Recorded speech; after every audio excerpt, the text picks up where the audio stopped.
Welcome back to the Word on Fire show. I'm Brandon Vogt, the host. I'm the content director at Word on Fire, and joining us is Bishop Robert Barron. Bishop Barron, live from Santa Barbara. Welcome, and how you doing? Hey, Brandon, I'm good. And you're over there in Orlando. We're across the continent, but it sounds like you're right next door. It's called the miracle of technology. It is. Well, listen, you recently spent some time with Jesus. Yeah. And I don't just mean the Blessed Sacrament in your chapel. I mean, you hung out with the icon of the invisible God, who is Jim Caviezel, who played Jesus in Mel Gibson's Passion of the Christ. Tell us about that. It was fun. Yeah, there was an advanced screening of his new movie on St. Paul. And T.J. Burden, who I've known for a long time, was the producer of that movie. And they came out. It was nice of them to Santa Barbara. They showed it to about 6 or 7 of us. And then at the last minute, Jim Caviezel's pastor, who's a guy that I know here, he's in my pastoral region. He said, hey, Jim wanted to come by and see you. Would tomorrow be okay? I said, well, as it turns out, we're watching his movie tomorrow. So we watched the movie, and then sure enough, this pastor, Father Rocha, and Jim Caviezel show up. And it was great. It was intense. I never met him before. It is a little bit odd, when you're as a Catholic, when you watch that movie a lot, and then suddenly right next to you is that face, of Jesus.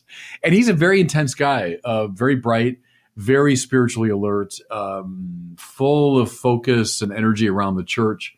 So it was a good lunch, very interesting, and I hope we have a chance to follow up.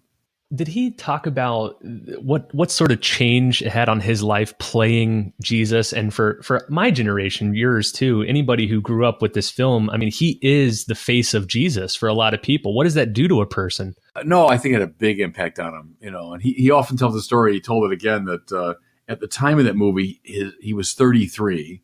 His initials were JC. And he said Mel Gibson sort of convinced him, look, this is your time. You're obviously the man.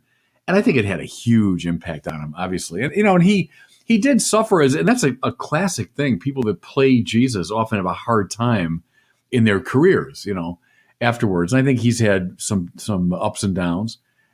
He did confirm to me, and I've heard this elsewhere, that they're making the follow-up, the movie on the resurrection. And he will play the risen Jesus. So we got that to look forward to. I'm not sure what the timetable is, but I think they're going to start filming fairly soon.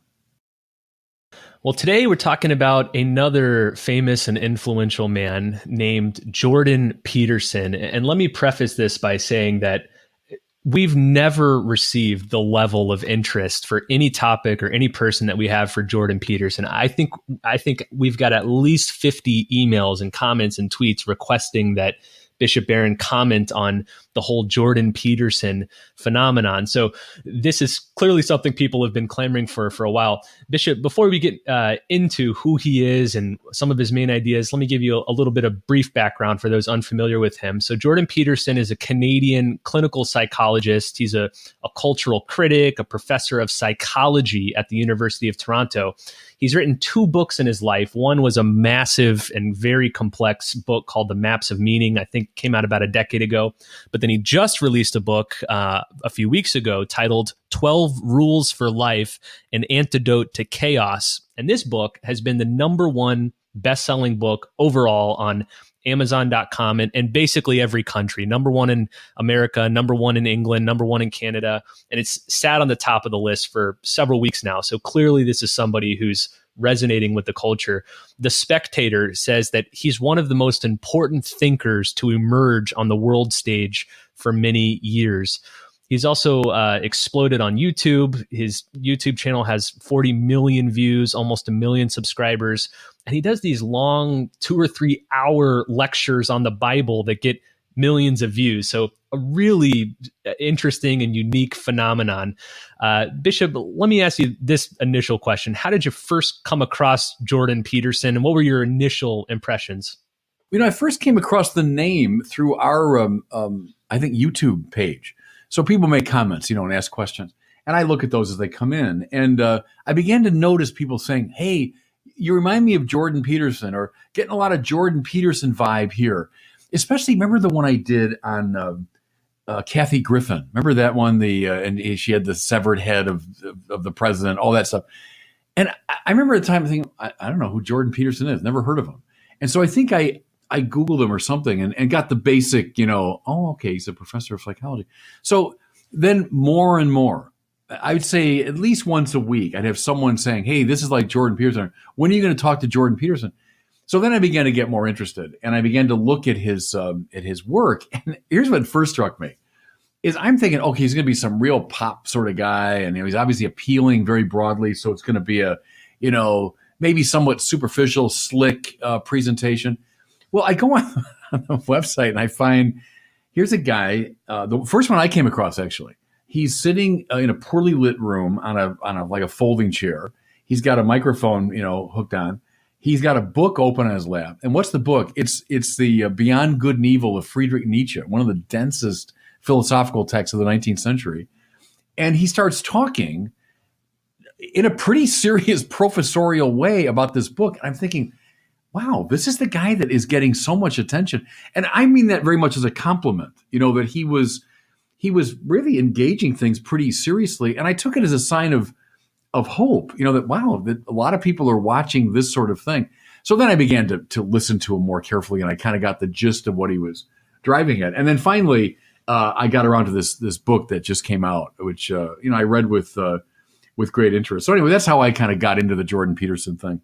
Well, again, this Jordan Peterson phenomenon has just exploded. He's been profiled in virtually every major newspaper, long pieces, trying to figure out why is this guy suddenly have this massive following, especially among young men. We're going to get to that here in a minute. So what we decided to do was we're going to do 2 podcast episodes on Jordan Peterson. This first one, we're going to look at some of his main ideas, some of his intellectual influences, talk about why he especially is drawing such a large audience among young men. And then in the second episode next week, we'll look at Jordan Peterson and Catholicism. So how should Catholics look at some of his key ideas and his psychological approach to the Bible and all that good stuff. So got a couple of good episodes here for you. Bishop, let's start with some of his main intellectual influences. Jordan Peterson did not emerge from a vacuum. He's the latest figure in a long line of intellectual forefathers. Let's maybe start with the most prominent one, Carl Jung. His name pops up again and again in Peterson's books and lectures. Who was Carl Jung? What were some of his main ideas? Yeah, Carl Jung was the most prominent disciple of Sigmund Freud. So very early on, he gets on the Freud bandwagon, but then still as a fairly young man, he breaks with Freud for a number of reasons. But one of them was he thought was Freud's obsession with sexuality. And Jung became interested in this sort of far-reaching implications of psychology and the deeper grounds of psychology, precisely in what he called the archetypes of the collective unconscious. And we'll talk a little bit more about those, but call them instincts, ideas, patterns of thought and behavior that are so fundamental to us that they influence and shape much of our philosophy and our religion and our culture. They pop up in myth and story and legend, etc. Right? And so Jung begins to explore all this business in his individual therapy, of suffering people, but also in his broader cultural analyses. Someone that was very influenced by Carl Jung was Joseph Campbell, the comparative mythologist, who then influenced George Lucas, who made the Star Wars movies. And Star Wars, you can see a lot of Carl Jung's psychology. I think in many ways, Jordan Peterson is doing for this time what Campbell did, let's say, a generation ago, is he's making the Jungian approach. I don't mean, he's not popularizing it in some crude way. I think he's making it very provocatively accessible to people today. So Jung is clearly a big influence on Jordan Peterson. Does Jung still have a lot of traction among mainstream scholars today? I mean, is his influence still going strong, or is Peterson just sort of an aberration? No, I find that Jung, because he's delving into these properly archetypal realities, has a real staying power, because it's hard to deny that these things he's uncovering really are basic and fundamental in much of our religion, mythology, poetry, storytelling. So in that way, there's something very perennial about Jung. I'd say this, that, go back in the Catholic world, maybe 30, 40 years ago, there was a real vogue of Carl Jung. I read him very seriously, maybe about 20 years ago, I went through a period where I read a lot of Jung. We had a great professor at Mundelein, Bible man, and they were like Jordan Peterson, a man who read the Bible in a Jungian way, Father Jim Doyle. And he piqued my interest in Carl Jung. And I, at one point, as I say, read a lot of Jung and Jungian commentators. So there's something, I think, fairly perennial about Carl Jung. And again, it's as present as the Star Wars movies. You mentioned the Bible as influential for Jung, and it's certainly influential for Jordan Peterson. He talks a lot about the Bible, particularly the Old Testament stories, and even more specifically those in Genesis. This, I think, is part of the reason for his popularity is whereas the rest of the culture just dismisses the Bible as just this old, antiquated set of fairy tales, Peterson takes it very seriously and thinks it has great value for anybody today. Talk about the Bible's influence on Peterson. Well, see, think about this. Is anyone who has done a moment's reflection knows that a set of texts like the Bible that have been around as long as they have, that have influenced culture as profoundly as they have, there's something going on here of enormous power. And I'm saying it now with that little sarcastic edge because the Bill Maher's and the Christopher Hitchens and the Richard Dawkins of the world, with this, as you know, in my judgment, eminently stupid, superficial reading of the Bible. It's just old, science. It's pre-scientific nonsense. It's Bronze Age mythology. That sort of thing, which sadly has influenced a lot of young people, is so obviously stupid. And I think someone like Peterson has seen that these texts would not have been around as long as they have, would not have influenced the greatest minds and spirits of the world, unless there was something of enormous value in them. My feeling is that what Peterson uncovers is part of that, not the whole thing, and we'll get to that, but part of why these texts are of such enormous influence, because they contain much of this, call it archetypal truth, regarding nature, regarding human behavior, regarding maturity, regarding God. And see, thank God for him there, I would say, because he gets past this silly Sam Harris sort of approach to the Bible, which has tragically influenced way too many young people. That's where I thank God for Jordan Peterson. And I'll say this too. It's a bit of a self-indictment that we as a church have not been very good at explaining the Bible. The very fact that so many young people were just swept away by the stupidities of Christopher Hitchens is a sign that we religious people have not been very good at explaining the Bible. Either we get a crude fundamentalism, which is the same problem. See, that's just the flip side of the Sam Harris coin, is a crude Christian fundamentalism. Or we get a sort of bland, historical, critical reductionism. And we don't unpack and unleash the spiritual, psychological power of these texts. And so there, I think the emergence of Jordan Peterson as a biblical reader is a sign of grace. You've often said that the preacher, especially at Mass, should be a tour guide to the densely textured, fascinating world of the Bible, which is admittedly as difficult to get through as a real jungle. I think that's part of Jordan Peterson's powers. He can spend 2 or 3 hours serving as a tour guide to just 1 or 2 chapters in Genesis, and people are just enthralled because here's someone who doesn't dismiss these texts, but says these are endlessly fascinating. The more we study them, the more facets of them we see, the more that we gain. I want to talk about another couple of influences on him. We've mentioned Carl Jung. We've mentioned the Bible. How about Friedrich Nietzsche? His name pops up a lot in Peterson's work. What's the interaction there? Yeah, and here, I maybe balk a little bit. I'm a pretty sharp critic of Nietzsche for obvious reasons. Most religious people are. Peterson is influenced by him, as Jung was. And that's I think, where you trace the genealogy of ideas. Nietzsche is a major player. I think as Peterson reads them, Nietzsche announces the death of God, but not as a triumph, but as something of a tragedy. And what he means there, I think, is, the collapse of older forms of religion, or the collapse of inadequate understandings of God. But what Nietzsche intuited, according to Peterson, is what a tragedy this was, and how it opened the door to a kind of nihilism. What was Jung doing, as Peterson reads him, but trying to respond now in the wake of Nietzsche's critique? How do we fill that void so we don't simply have a nihilism? And Jung, I think, filled it with a lot of this archetypal psychology. So that's how I see, in Peterson's reading, the relationship between Nietzsche and Jung.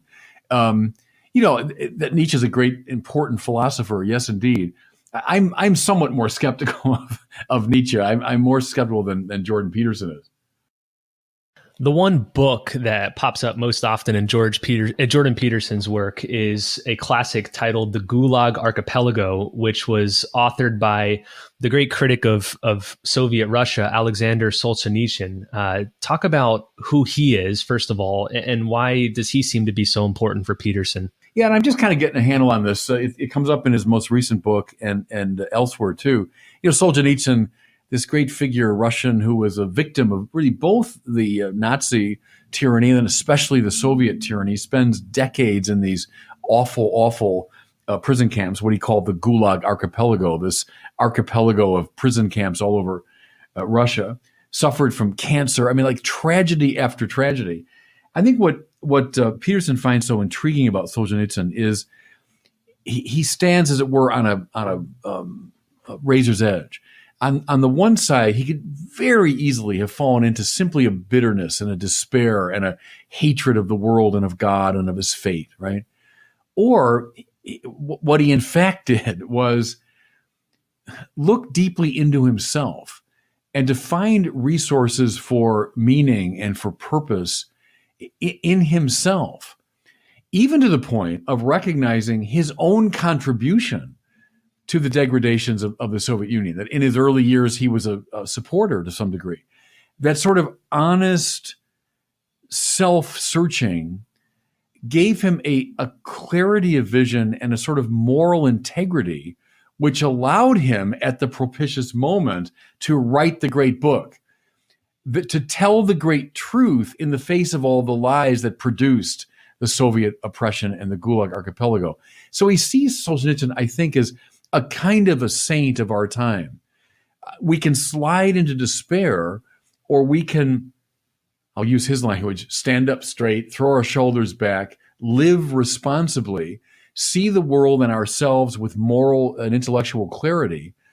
And this can make a difference in indeed the changing of the world, because it's no exaggeration to say that Solzhenitsyn's Gulag Archipelago played a major role in the unraveling of the Soviet Union. I want to underestimate John Paul II's role as well, but Solzhenitsyn's a major player in, as it were, pulling back the curtain to reveal what's really going on. So I think Peterson quite correctly sees him as sort of a saint of moral clarity and truth-telling and courage in the face of the darkness of the world. And I think that makes him an important player indeed. It was in the Gulag Archipelago that we find that famous Solzhenitsyn quote, probably his most famous one, that the line dividing good and evil cuts through the heart of every human being, which gets to me at the heart of Peterson's thing, that small actions matter. You matter. One of Peterson's thing he says often is with every moment and every decision, you're tilting, either closer to heaven or closer to hell. You're tilting the whole earth closer to heaven or closer to hell. And that brings him close to a lot of our own spiritual masters and teachers, I think. But also, as I was saying about Solzhenitsyn, it's so easy for someone like him to have said, oh, look, I am a victim of this horrible oppression, these awful, awful people. I'm on the side of light, they're on the side of darkness. True, substantially, yes, but that very, very telling bit of self-exploration to say that the line between good and evil runs right through me too. I'm not totally innocent here. I contributed to the darkness of the world. And that kind of moral clarity and honesty and humility can lead to the tilting the world in the right direction. You're listening to the Word on Fire show, and I'm with Bishop Robert Barron. We're discussing Jordan Peterson, who has kind of exploded on the scene to become maybe the most influential intellectual of our day, at least right now. He certainly has a lot of resonance in the popular culture. We've looked at some of his main intellectual influences. Let's move, Bishop, to some of his main ideas. These are the ones that pop up again and again in his lectures and in his books. Probably the most famous one is the one from which he takes the subtitle of his book. The book, again, is titled 12 Rules for Life, An Antidote to Chaos. Chaos. He often puts these two things against each other, order and chaos. That's how he begins his whole book. What does he mean by that? What is he getting at? I liked his thing on Taoism, and we all know the great symbol of the Tao, right? Like the two intertwining fish, you might say. One, I don't know, they're different colors and so on. And what they symbolize, he thinks, is the play between order and chaos that's happening both outside in the world and very much inside us. And that what the right harmony comes not from the elimination of chaos or from the elimination of order, but from the very creative dynamic play between the two. So his example with human consciousness, without order, we wouldn't be able to stand. I mean, so you and I right now are living in a very orderly world that's enabling us to speak to each other across a continent. I'm looking at words on a screen that you're conveying your thoughts to me, et cetera. My car is sitting out there, which will enable me to drive someplace. All of that is a function of order, and my psyche takes all that in as part of an orderly world. Okay. But what's the danger if everything is order? The danger is a kind of complacency, getting stuck, no novelty, creativity. There has to be in a healthy consciousness not only order, but a sort of invitation from the chaotic, if you want, a willingness to explore, to go outside of the realm of order and to find something precious that has not yet been found. Now, the minute you say that, what should come to mind are all the great myths of the heroes, right, across the cultures, from Gilgamesh to Bilbo Baggins, right, that someone's got to leave the Shire. The Shire is great. Bilbo loves the Shire, comfortable, well-known, tidy. He knows everybody. Everything's under control. Great, but if all you do is stay in the Shire, you invite a sort of torpor. You invite a complacency. Bilbo's got to go on an adventure. Remember that wonderful, it's in The Hobbit, isn't it? As he's running down the road. Where are you going? I'm going on an adventure. Well, that's the beginning of the move out of simple order into something like chaos. But then what happens is you got to bring something back from the chaos. If you simply fall into chaos, that's no good either. You simply leave all order behind and, welcome to chaos. That's not it. It's the heroic journey into chaos, into the new, the creative, the different, the other, and then to find something that you can bring back and expand the realm of order, if that makes sense. Okay, and then there's a rhythm, because that realm of order will eventually become oppressive, and a new hero's got to go out. The show we both like very much, Vikings, that begins that way, doesn't it? Is the Viking community, and they're doing okay, and they go on their little local raids and all that. But then, what's his name again? Ragnar, right? Right? No, man, I've heard about this island. You got to go across the sea, though. It's really a risk. But if we go there, we're going to get so much more. Well, oh no, you can't do that. And oh no, you'll die and you'll fall off the end of the world and you'll be drowned. Well, see, that's the danger of chaos. But Ragnar is the hero who sets out, conquers it, and indeed brings back something from the realm of chaos that increases the realm of order. Okay. And that's what I like very much in Peterson, is the way he's re-inhabiting that old archetype of the hero. Peterson uses those lenses of order and chaos to interestingly read the story of Eden. He does that in the beginning of his new book, 12 Rules for Life. How does he do that? Yeah, interesting. And the roots here, I know exactly the genealogy because I studied Paul Tillich when I was doing my doctoral work. And Tillich was very indebted to Hegel. And Hegel is behind everyone, that certainly includes Nietzsche and so on. The reading here is this, and there's something to it. Adam and Eve in the garden are in a good place, and they're in a safe place, right? However, it's more like the Tillich's language, the dreaming innocence of a child. So a child living in his safe world, good. And that's appropriate, for a time. But see, what is, and you know this, Brandon, with all your kids, what do kids begin to feel at a certain point? I got to get out of the garden. I got to get out of simple domesticity where everything's taken care of. Now, every kid from time immemorial makes this transition awkwardly. That's why we talk about awkward teenagers, right? Because the move out of the home is usually a fall. It's like a tumble into something bad. There really is a bad dimension to it. However, in the biblical story, Adam and Eve are prevented by the angel from coming simply back into the garden. See, because now they're launched upon, here they stand for the whole human race, they're launched upon, if you want a spiritual adventure, is how to find the right relationship to God, but outside the garden of dreaming innocence. There's something like the adventure into chaos. Now read all of biblical history. Just this morning, in the Office of Readings, the great, still stirring story of Israel coming up against the Red Sea. And there's Moses, with his staff and the waters open. Well, see, what does that mean? But that's a journey into chaos. They leave the order of Egypt. And in fact, the people, oh no, let's go back. At least we had enough to eat. Well, that's the draw back into simple order, which actually is a type of slavery. And then Moses saying, no, have confidence, go forward into this more chaotic space, which then leads to the promised land, etc. So that's, I think, very richly a psychological way to read some of these great texts.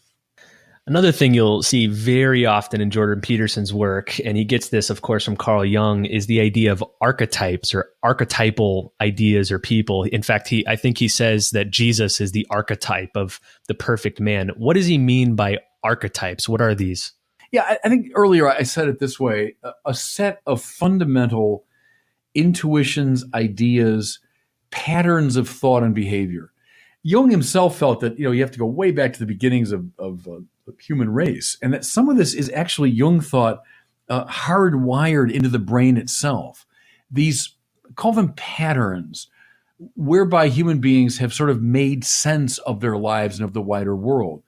And these archetypes are reflected in so much of the poetry and legend and ritual practice of the human race. Ritual, you might say, is like a waking dream. It's like an acting out of certain archetypal realities. These archetypes link us to all of the human beings. That's part of their power. If they're really elemental to the human experience, that's why, for example, Star Wars is popular all over the world. That's why everybody responds to it. Why certain like fairy tales and legends and myths are so perennially powerful, because they speak to and they awaken these archetypes. Why certain dreams seem to be recurrent in the human race. Jung, of course, found that extremely interesting. The dreams that we have often reveal these archetypal patterns, etc.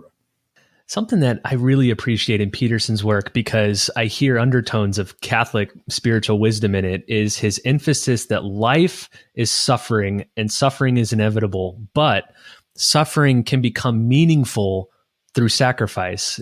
Did you pick up that all the echoes of the Catholic spiritual masters in that line? I appreciated his approach to that, because that's a Buddhist principle. All life is suffering. And people say, oh, come on, that can't be right. But see, what's going on there, I think, is that there's just something inevitable about the fact of suffering and pain. It doesn't mean like every single moment is suffering. It just means that suffering will always accompany whatever we do, wherever we go. So Buddhism has it there. Peterson would say in Christianity, it's symbolized by the cross, the centrality of the cross. And then sacrifice is what? Not just the acceptance of dumb suffering for its own sake, but it's a way of dealing with this truth that suffering can become itself redemptive. We use that language. Suffering accepted in the right spirit can become a way forward. So yeah, that has overtones, obviously, for the whole idea of sacrifice in a religious context. Why religious people from time immemorial have engaged in this practice, and why something like sacrificial love is at the heart of Christianity. someone that accepts suffering, but in a sacrificial spirit, which redeems the world. So, yes, that has enormous overtones for us. Let's look at one of his final main ideas here. You could put it simply by saying small things matter. He says, as I quoted earlier, that every action, every day, you're choosing to tilt the world a little closer to heaven or a little closer to hell. And so, he says, the best way to change the world is to don't lie, tell the truth. He says, before trying to change the world, clean up your room and get your own house in order. What do you think about all that advice? I really liked it a lot. As I read that section of the book, I kept writing Augustine in the margin, because you know how strong Augustine is on truth telling. And I think Aquinas is probably more correct in making a few nuances there. But Augustine had an absolutely rigorous view that you may not tell an untruth, that it runs so counter to the purpose of human speech.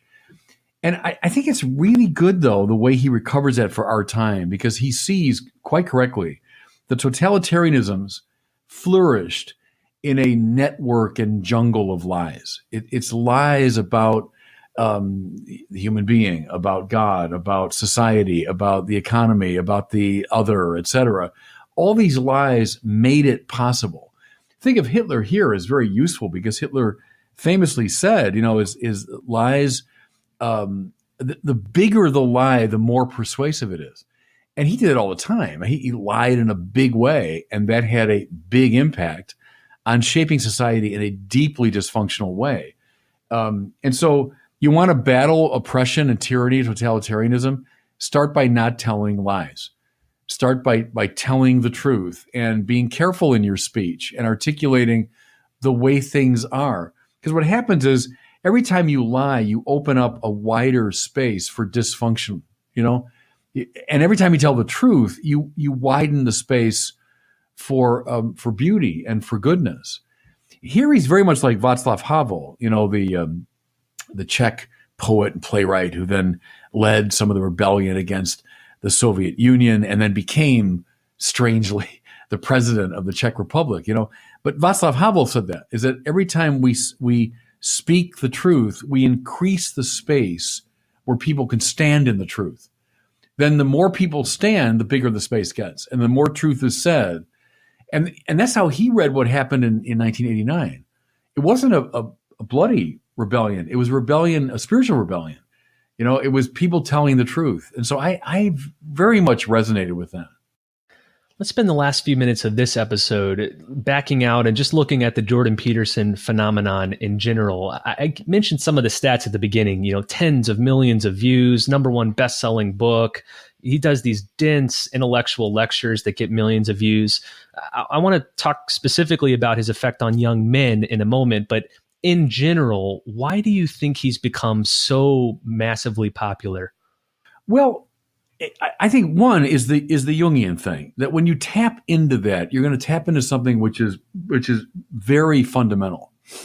And Joseph Campbell knew that. When Campbell wasn't a well-known figure, but at the end of his life, he burst forth in that interview with Bill Moyers that became hugely popular. I think it's the Jungian thing, is almost it's a way to reach people very deeply. I also think he speaks to people bluntly, clearly, directly, and he's not caught up in a lot of emotional games. And our culture, this is another program for another time, but we're in a very romantic culture, by which I mean we so valorize feelings, and we so valorize not hurting people's feelings and all that. And Peterson stands for, I think, an older, nobler sort of spiritual tradition, that it's important for elders to speak the truth clearly and bluntly to people, even if it hurts their feelings. And I think men, especially young men, respond to that very readily. They don't like a lot of wimpy fussing about feelings all the time. They want to be told the truth by someone that clearly believes it. I think that's part of what his appeal is. I thought of you a lot while reading this book and tracking this phenomenon, because in many ways it's an affirmation of a principle you've been screaming for years, which is not to dumb down the faith. You know, you mentioned at the outset here that he doesn't use flashy audio visuals. He's not relentlessly upbeat. He doesn't give a comfortable, affirming message. He's not young and hip. It's just the opposite of all of these things, yet still people are drawn to him. It's an affirmation that when the truth is spoken, it's attractive. Yeah, absolutely. And young men follow him. And now maybe in a future, maybe the next time we can talk about other reasons he's controversial, you know. And I wouldn't deny that there are probably people that follow him, you know, for bad reasons and all that. But I think to gather young men back into the, broadly speaking, spiritual fold is extremely important. We're recording this, not long after the terrible, most recent school shooting in Florida. And I remember reading an article that said, you know, the boys are not all right. You know, now it's an overgeneralization, I know, but there's something wrong with young men in our culture. And watch The Fight Club sometime if you want to understand that phenomenon too, that it's not all right with the boys. And part of that is that boys are lacking manly spiritual leadership. And I think that's part of what Jordan Peterson brings. We'll close with this. I want to dig a little deeper on that question of why he seems to be so effective at drawing young men to his work. Lots of people have commented that he seems to be the father figure that a lot of these young men are missing. Do you detect that? Yeah, I do. Spiritual father, that's an archetypal principle. A kingly figure or a wisdom figure, especially for young men. Spirituality is not just women's work. You know, men are going to go out there and hunter. They're just the hunter gatherers. No, men have been involved in the spiritual tradition from time immemorial, but they need strong men to guide them. And I think he has emerged in a kind of funny way, a sort of unusual way, that this mild-mannered, professor from Toronto is a spiritual father to a lot of young men. But I think that's indeed happened. Well, again, in the next episode, we're going to look more at Jordan Peterson and Catholicism, so starting to engage some of his ideas from a Catholic perspective. But I hope this sort of whet your appetite to learn more about Jordan Peterson, especially if you work with young people. If you're at all involved with college ministry, if you have young kids or teenagers, get to know Jordan Peterson and plug into that phenomenon, because chances are the kids that you're interacting with have probably heard of him or seen one of his videos.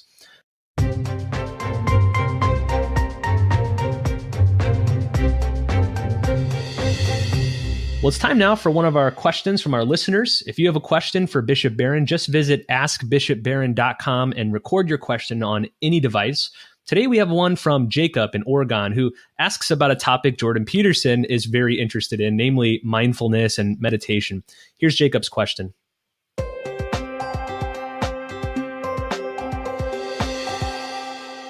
Hi, Bishop Barron. This is Jacob from Oregon.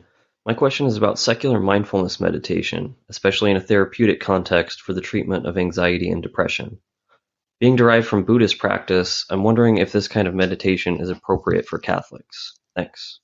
Yeah, good. Thank you for that. It's a question that's been raised a lot. It would all depend on what the therapist is recommending. So I'd have to sit down and see what exactly is being talked about. I think you can distill out of, let's say, a Buddhist spiritual tradition something like a psychological practice. Is there a practice that helps people to calm anxiety, to deal with depression, help them kind of get a calmer sense of themselves? Sure. And in that measure, I'd say fine, if it's a psychological method. Now, to what degree is it tied to other assumptions about the world, about God, or the lack thereof? Those are questions I'd like to pursue. In that way, it's not unlike the question regarding yoga, which people ask a lot. Is yoga simply an effective way to stretch your muscles and increase your limberness and all that? Or is it tied to certain Hindu spiritual moves? And I think maybe you can distill the former from the latter. I don't know enough about it. But if it's simply a kind of physical exercise, I don't have a big problem with it. But how is it being taught? And is it tied to these spiritual principles? That's what it all depends upon. So you'd have to ask, I suppose, the therapist some more questions about what exactly you're doing. Within the Christian spiritual tradition, things like the Jesus prayer and centering prayer, which are ancient practices, I think would probably have a lot of the psychological effect that you're looking for, as well as drawing you into a deeper spiritual space. But it all depends on what the person means by, as you put it there, a secular mindfulness meditation. So, depends. Well, thanks for listening to this episode of the Word on Fire show. We have lots of resources on Jordan Peterson on the show page. So just go to wordonfireshow.com and click on this episode titled Who is Jordan Peterson? You'll find a link to his new book, 12 Rules for Life, along with a link to some of his popular videos. So it might be good to sort of brush up a little bit on him before next week's episode, where we dig a little deeper into Jordan Peterson and Catholicism. Again, thanks so much for listening, and we'll see you next week on the Word on Fire show.